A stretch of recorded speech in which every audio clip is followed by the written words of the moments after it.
Hello, welcome to Quarterlight, your car brochure channel. Today we're going to look at this brochure from the UK for the Volvo 244 and 264.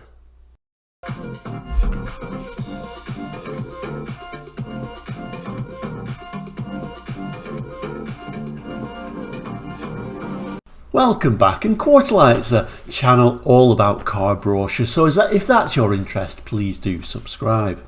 So the Volvo 240 series, well, the story really starts with the Volvo 140.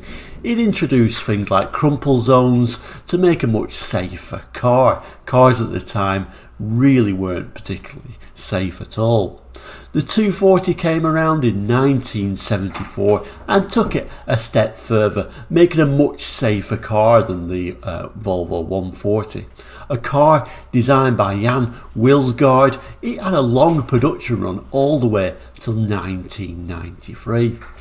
This brochure today is a UK brochure from 1982, so we'll have a look at that and see what it's got to offer us. So here we go, the UK brochure for the Volvo 240 series, featuring the Volvo 244 and 264. At a time when these numbers kind of made something, the predecessor of this was the Volvo 144, so it makes sense this is the 244. The middle 4 simply referring to the number of cylinders per engine, and the 4 at the end meaning that it's a 4-door car. If it was the estate, it would be the 245.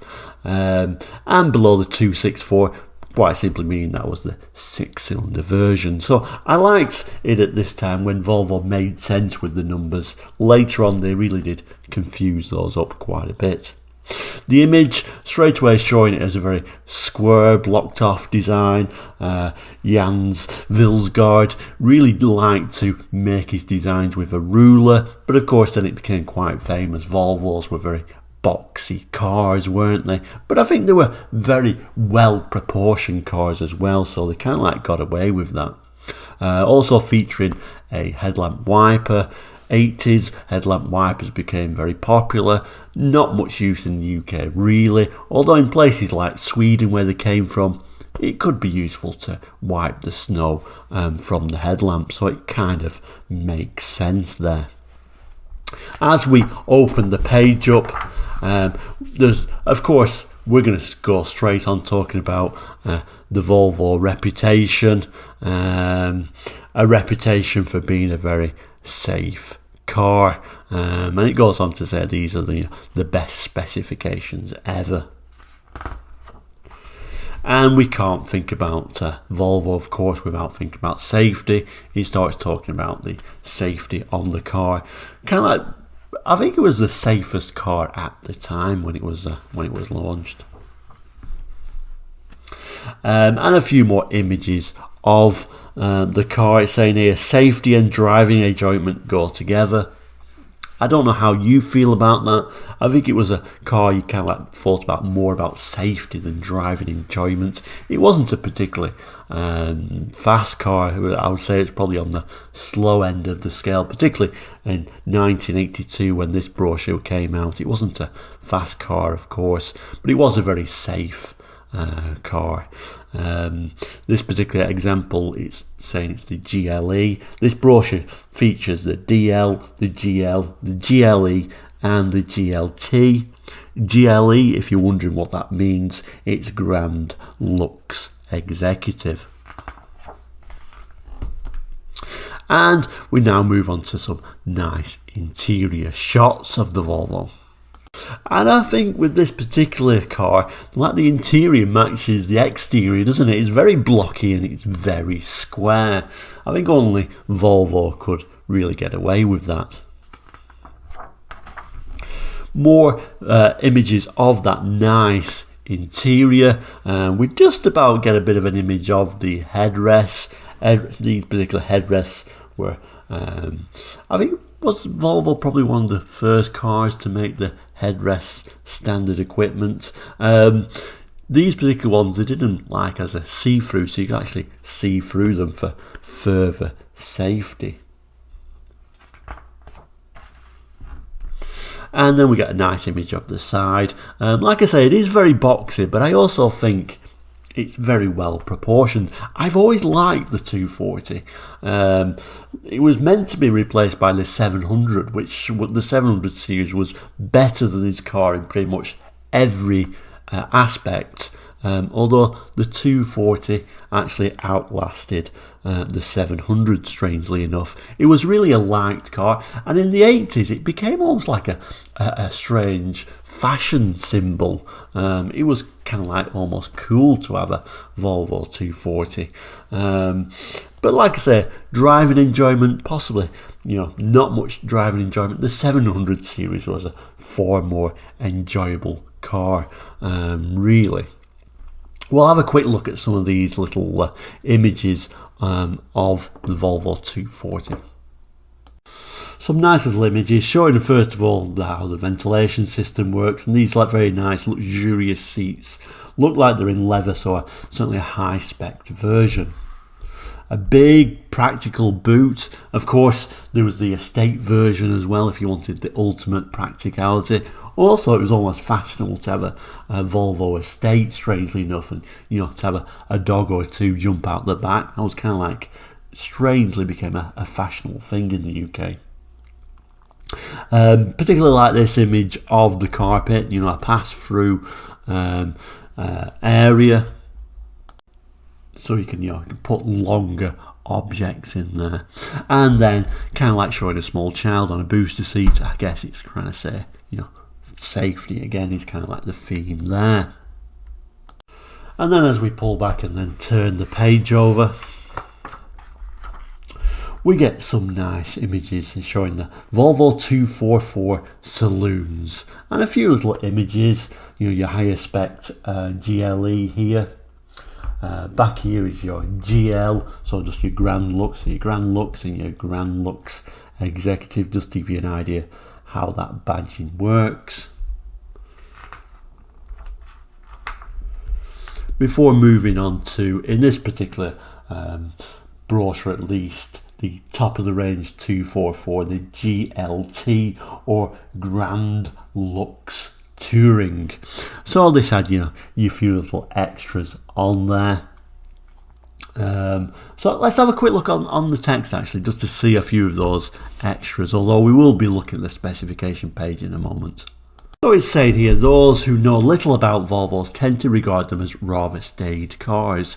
To them, the 244 GLT may come as something as a surprise. It's typically Volvo in its quality, safety, reliability and durability, but it offers a level of performance that compares more than favourably with many so-called sports saloons. 0 to 60, 10 seconds, and is now in use by the police force in the UK and throughout the world. The 244 GLT differs from the other variants in a number of ways. The main difference is a 2.3 litre fuel injected engine, which develops 136 horsepower. The chassis and transmission have been adapted to cope with the extra power, and the rear suspension has strengthened with the fitting of a gas-filled shock absorbers. At Volvo, we don't believe performance should be achieved at the expense of comfort, so the 1982 244 GLT has a really luxurious specifications. Alloy wheels, electrically operated front windows, electrically operated door mirrors, steel sliding sunroof, metallic paint and leather or plush upholstery depending on exterior colour. But we can go a stage further than the 244 GLT. We can get to the 264, kind of like the flagship vehicle, looking very nice in this gold. And if you notice the difference straight away on the front, if I just turn back a few pages, a different grille. So we've got a black grille on the 240s.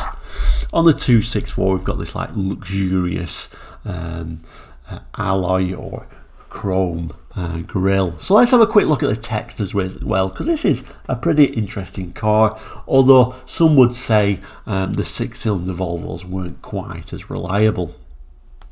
So the Volvo 264 GLE, for the perfect blend of elegance and performance, the Volvo 264 GLE has few rivals. It is truly the very best of Volvo. All the Volvo virtues of safety, reliability, durability and value for money, plus the smooth power of a 2.8 litre V6 engine and an unrivaled luxury specification. The elegant interior, which is upholstered in sumptuous plush or the highest quality leather, depending on the exterior colour, is specifically colour coordinated. The comprehensive list of standard equipment includes air conditioning, power steering, central locking, electrically operated windows front and rear with controls for all windows conveniently located in the driver's armrests, electrically operated door mirrors, sliding steel sunroof, rear head restraints with rear window sun blinds. On the outside, metallic paint, tinted windows and new for 1982 alloy wheels reinforce the 264 GLE's image of discreet prestige. The 2.8 litre power unit develops 155 horsepower, giving effortless, quiet motorway cruising with plenty of power in reserve for the rapid overtaking when required. And then we've got some little features of the standard extras, things like air conditioning, etc. And the nice steel sunroof. I think my favourite with this one is these alloy wheels. I do think they look particularly nice. As we turn over the page, we get to the Volvo accessories. I'll just pick out a few of my favourites. You could get like extra gauges. This is particularly unusual. To show how level the car is, and that's an unusual one. And of course, very 80s, this sort of spoiler, if you're going caravanning to help with your aerodynamics. You really don't see that anymore, do you? And then of course you've got different ranges of radios and radio cassettes that you could get. And as we turn the page, it's talking about your reliability and reputation before it's talking about standard equipment. We'll have a quick zoom in on that. So here you can see some of the standard equipment. The one that we've barely got in shot is the 264 GLE, which has pretty much everything. You can see on this first part though that the overdrive manual gearbox is an option on the 244. And as we move down the screen still further, you can see some more of them options, etc. You can see the leather upholstery isn't available on the two lower spec models, and the rear seat head restraints aren't available on any but that top of the range model. Going down still further, electrically operated door mirrors aren't available on the bottom three, etc, etc, and it goes on and it goes on. There is quite a bit of equipment all round really, isn't there? Mud flaps available on all models though. We don't really see mud flaps too often on cars, do we? A lot of you seem to be interested in the technical specifications, so I've put that on the screen now for the lower three models. These are the 4-cylinder models as well. I'm not going to go into too much detail, but if you do want to pause the video anytime, you certainly can do. And then if we move over to the higher spec models, and the 244 GLT and that 6-cylinder as well, we can see the different engines as well. This is showing the 2316cc and the 2849 V6. At the bottom of this page, it looks like a more basic version. Looks like this is the DL, the most basic version. No identification on the grille there, as we can see. But we do get a nice sort of image of these see-through headlamps. DL, of course, meaning deluxe. So there we go, the Volvo 240s. They're extremely well built. They really lasted well. They were safe. although probably not that much fun to drive. Certainly a memory of me in the 80s. There were lots of Volvo 200 series driving around. Every street corner had one. Even my dad said he always wanted a Volvo estate. We never actually got one though.